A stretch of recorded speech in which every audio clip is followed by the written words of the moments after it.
Hello, everybody. How are you doing this fine Thursday? It is heating up on the Diddy docket. Sean Diddy Combs has filed some motions in limine. They just hit the docket yesterday. They were supposed to come out. They were supposed to be due, rather, on April 1st. But Diddy did ask for a 1-day extension of time, and the judge did grant it. So the motions in limine actually hit the docket yesterday, April 2nd. There are two of them, and there's two types of information that Diddy is trying to keep out. Okay, so one of them has to do with the testimony of this doctor, Dr. Dawn Hughes, and the other category of information that Diddy wants to keep out has to do with the presentation of summary charts by the government. So the first one is that I want to look at is docket number 206. Now, this one is the motion in limine to preclude the testimony of this doctor. Okay. Now, there has been some discussion of doctors and expert testimonies having to do with like pharmacological experts, stuff like that. This is not that. Okay. This is not the pharmacy or the pharmacological expert. This is the behavioral expert. Okay. This is the one that the government, the feds, are going to try to call in to testify generally. She hasn't observed any of the patients in this case. She's coming in as a blind witness. And what that is a person who comes in and hasn't, like I said, examined any of the specific facts of the case or the specific patients of the case. But she's going to come in and she's going to, or what they would like, what the feds are trying to get her to do is to come in and talk about typical behavior patterns. This would be the expert that sits on the stand and says things like, it is common for a victim of abuse to stay with their abuser, or it is common for an abuser to gaslight and slowly start to implement coercive control, or to love bomb at the beginning of the relationship. So this expert witness would be brought in to do things like that. So as you can see, this was filed yesterday. It's 30 pages long. Definitely not going to read it all. But it is Diddy motion in limine to preclude this woman's testimony. So it isn't that he wants her to be called to the stand and then I object to everything she says. No.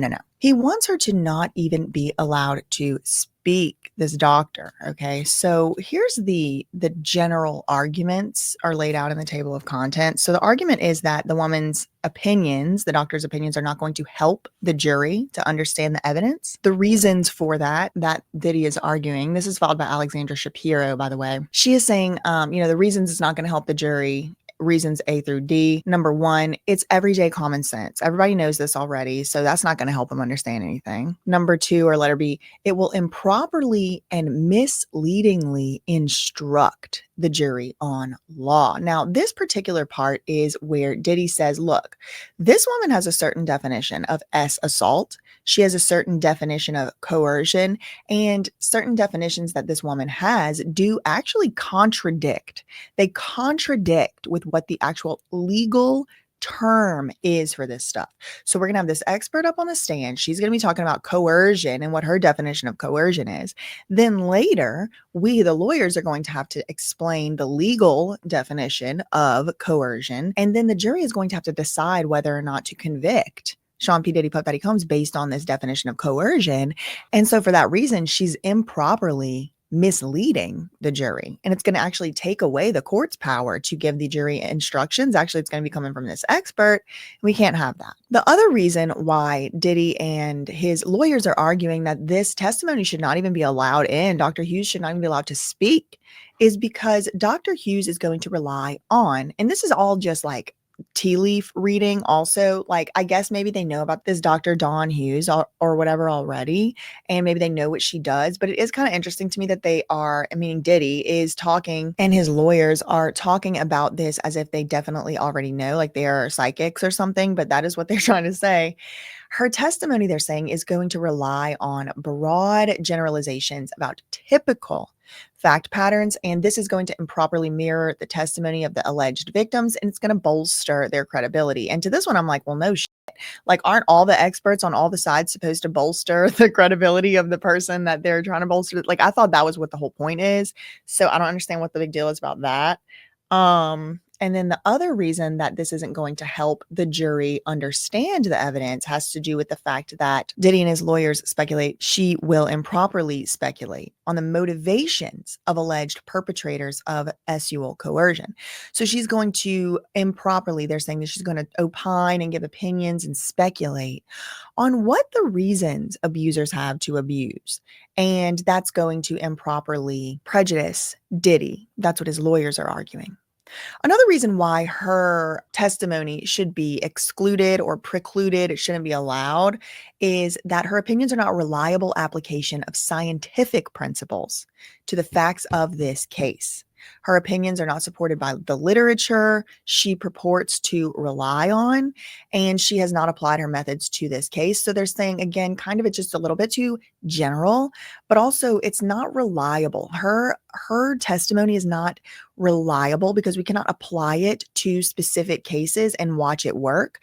Instead, she's extrapolated out and said what things could typically or generally happen as opposed to what actually did happen in this case. And then they finally make the last argument that the doctor's testimony should be precluded under Rule 403. Now, I do see where Diddy is coming from and stuff. Like, I really do. I can't lie, I do. But I gotta be honest, when I was reading this introduction, it just kind of read like, I'm scared. Like, this woman is going to clock me. This woman's going to expose me. Like, that is what it read like to me. Again, it's just my opinion.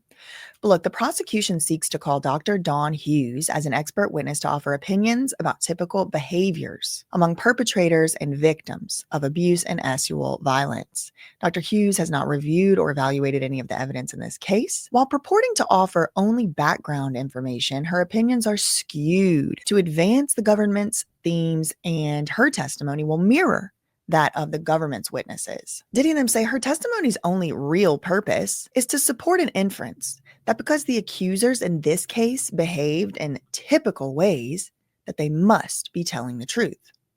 Her testimony, though, should not be admitted. It addresses no technical matters requiring elucidation by an expert. So this isn't a case where we need somebody to come in and testify about the motor of a private jet. We don't need somebody to come in and tell us how fast the wheels were turning whenever the car hit into the side. We don't need a ballistics expert in this case, telling us which way the projectile came from. No, this is just a woman talking about typical victim behaviors. And so for that reason, there's no technical thing that really the jury needs explanation on, so she doesn't need to be allowed. And then this next sentence says, most of her opinions relate merely to matters of common sense and everyday knowledge. For example, that victims of domestic violence often stay with their abusers, or their abusers exploit power differentials. So you can see I put my little note right here. So what's the harm in letting her say them? If it's everyday knowledge, it's like, okay, yeah, some accusers stay with the perpetrators afterward, or, some of them go back or whatever. I mean, if this is common knowledge, then what's the harm in letting somebody say it? Especially considering that Diddy has indicated that he has his own expert witness who will come and give alternative viewpoints.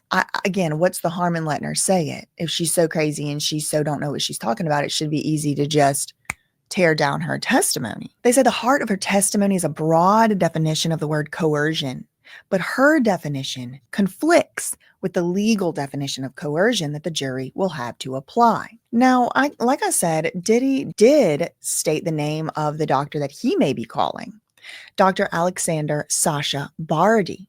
If he is called by the defense to testify, then he would explain that, quote, generalizations and vague psychological profiles are of little to no value in evaluating the facts and circumstances of a given case because there's no typical response to trauma. So if they're going to have an expert that they're going to call up and he is going to say there is no typical victim, every single person is different.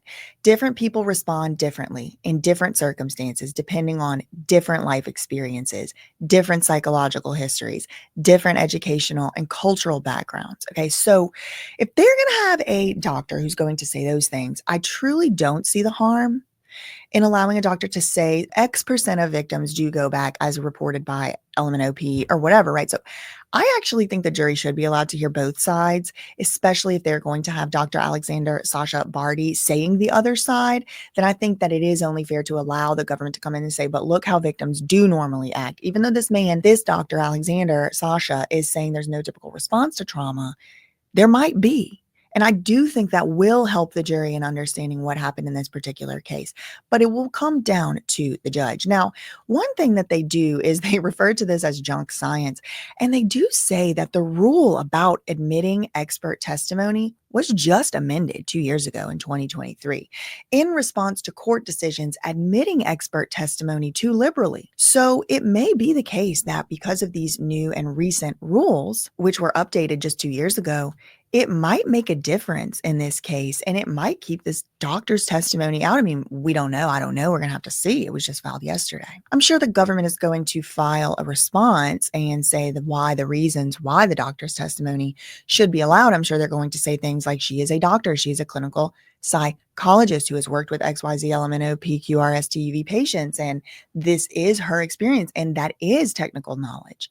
So I don't know. I mean, personally, I do think that the testimony should be allowed in, especially if the other doctor's testimony is going to come in saying the opposite thing, and especially where these alleged victims are going to be absolutely picked apart. They're going to be completely annihilated by Diddy's lawyers. They're going to be asked questions. They're going to be asked very intimate questions. They're going to be asked questions that are going to be seeming offensive. They're going to be absolutely raked over the coals. All of their history, medical, SUL, pictures, I mean, text message, everything's going to come up. So their credibility is going to be definitely not going to be looking great to the jury. So the fact that Diddy is saying that this is going to improperly bolster the victim's credibility, it's like, if it's good for the goose, it's good for the gander. If you can tear apart their credibility, why can't someone come and bolster it? I'm sure his lawyers would have arguments. I'm sure one of the Media Matters lawyer bots will be writing a paragraph this long in the comments just 5 minutes after I put this video out. I know I see y'all. So we'll see. We'll see. Now, the other motion in limine, it's not so open and shut. It's interesting, and it does rely on a rule change that just happened last year. It has to do with the presentation, something kind of technical, the presentation of what are being described as summary charts. So let me pull that document up. It's Diddy's other motion that was filed yesterday. It's to preclude summary charts evidence and for timely disclosure. Mr. Combs moves in limine. So what is a motion in limine? I mean, I guess I could address that. A motion in limine is where the judge is going to decide on a certain piece of evidence and a certain issue before the trial so that it doesn't have to be decided at the trial. And sometimes you can make a motion in limine during trial, but this was the deadline, like I said 2 days ago. So he is trying to exclude evidence from trial before the trial starts. And now we already know about Dr. Don Hughes' testimony he's trying to exclude, but he's also trying to preclude the government from offering into evidence any demonstratives, summary exhibits, or PowerPoint-like presentations that merely seek to organize or summarize the evidence for the jury. Any exhibits would not constitute proper summaries to prove content, and so they are inadmissible. The reason they're inadmissible is because of prejudicial exhibits at trial that could allow the government to give the jury an argumentative preview of its closing arguments and equip the jury with presentations designed to commandeer deliberations. To the extent that the government wants to use any illustrative aids, and they put that in quotes, the court should order reasonable advanced disclosure of these materials at least 5 days before their anticipated use at trial. Now, right off the bat, I didn't have the same feeling about this one as I did about the Don Hughes one. Like when I was reading the intro to the Don Hughes one, I was like, this seems like he's just scared and he's just like being a little unreasonable. Like it's expert testimony, let the expert testify. But then I kind of see where he's coming from. But this one right here, at first I was like, who cares? Are they just trying to nitpick about every single thing? But if I'm in Diddy's position, right, if I'm being alleged to have committed a crime and I'm saying I'm innocent, and if I'm being alleged of this stuff, I'm definitely innocent. So it's like, what would I want? What would I feel is fair? Well, come to find out, they've been having an issue with this in federal court, and this rule, like I said, has been changed as recently as just last year, the same year that Diddy was arrested and charged with this stuff. Look, the Rules Advisory Committee addressed this very issue in its 2024 amendments to the rules. These amendments were designed to correct misperceptions about the operations of Rule 1006 by some courts. The amendment was to establish new standards for the use of illustrative aids.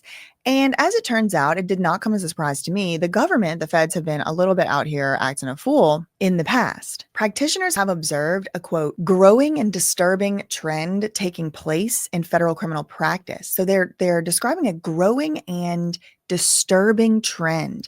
And this is why the Rules Committee just last year changed the rules about illustrative aids at trial. It was where the feds were essentially delivering arguments, summations throughout trial through summary witnesses and exhibits under the guise of Rule 1006. This normally occurs through the use of exhibits styled as PowerPoints. So the feds and the government were making PowerPoint presentations and presenting them to the jury. And they're like, oh, Your Honor, we're just summarizing the chart. We're just summarizing all the stuff that happened in a chart and in a PowerPoint. But apparently what was happening, and this was not in Diddy's case, this is different cases, this already happened. This was before Diddy was even charged. What was going on was the government was cherry picking material from various sources and arranging the material in certain order, accompanied by paralegal or case agent testimony. And this was more like an argument than an evidence. They organized the jury's examination of testimony and documents already admitted. So these are not admissible. The new amendment to the rule, quote, put a stop to this practice, and the court should preclude the government from offering any such exhibits into evidence at trial. In the Ghislaine-Maxwell case, for example, the government sought to introduce summary testimony by an FBI special agent with the intent that he connect up several exhibits and review them in a way to make those exhibits clear to the jury. The government in the Ghislaine-Maxwell case proffered that the agent's testimony would, quote, review the exhibits in a way to make those exhibits clear to the jury and publish them to show, for example, the continuity of certain phone numbers and names, where they change over time, where they are in the message books, in order to make it clear for the jury. But the judge in that Ghislaine-Maxwell case didn't allow it to come in under the old rule, rejecting the government's effort. So the new rule wasn't even in place yet. And the government in this same district, Southern District of New York, said, no, you can't do that. He rejected the government's effort to inject what was essentially a, quote, streamlined version of the government's closing arguments at mid-trial. Quote, you're providing essentially a closing argument or mini closing argument via a witness who has no personal involvement in the investigation. And doing so sounds like impermissible. Other courts have similarly cautioned against the use of this type of summary chart because it reiterates the government's interpretation of the evidence. The rule counsels in favor of advance disclosure of illustrative aids to prevent their sudden appearance at trial. Okay, so this seems to be implying there are cases where you're going to need to pass something out to the jury or to put up a picture to summarize something. But in those cases, you need to give advanced notice. That would allow the defense, in this case would be Diddy, but this is a general rule that would allow the defense, Diddy in this case, to look and make sure that there's no funny business going on, and it would give him and Diddy's side the time to object to the use of these items. So basically the rules committee, they don't want people showing up to trial. Oh, here's the feds. Oh, here you go. New PowerPoint. Everybody look at it. And then it's basically like misleading or even leading the jury in a way that it's like, okay, I couldn't get this evidence or this testimony in another way. So I'm going to get it in this way, or I'm going to improperly lead the jury to believe a certain thing. And again, I just can't separate myself from my own experiences. I do have a bias as someone who's been in a civil, not criminal, but a civil lawsuit where I just saw the other side just lying, just straight up, just lying. And so it's like, I know from a first hand that people can lie on your name. So if the prosecutors are trying to introduce something in a way that's like kind of maybe misleading, something that is maybe a little bit, trying to prove a point, I wouldn't want them to be able to do that if I was in Diddy's shoes or his position. So when I started reading at the beginning, I was like, oh, here we freaking go again, something so stupid. But then as I kept reading and I took away the lens of like, this is just Diddy, and I looked at the broader lens of this could be any of us being charged with a crime by the government. I mean, people do absolutely get charged with crimes that they did not commit. So I'm not saying that's the case with Diddy. I don't know. I wasn't there. It could be. I don't know. Only thing I know for sure about Diddy is he apologized for his behaviors in the tape, in the CNN tape. That's all I know for sure.